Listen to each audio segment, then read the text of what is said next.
Hi everyone, welcome back with me again in this channel. On today's tutorial, I'm going to show you how you can turn on or off touches and taps visibility during screen recording on your Vivo phone.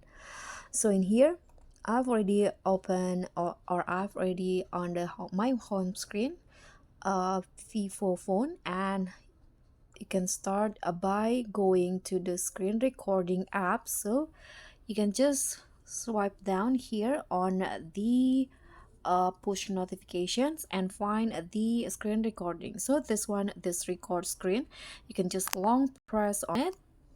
Okay, so this is the record screen option. So what you need to do is, if you want to turn on or off the touches and taps visibility, you can just click on the circle on the display touch trajectory option. So my option is currently on, so when I tap on something, it will shown on the screen recording.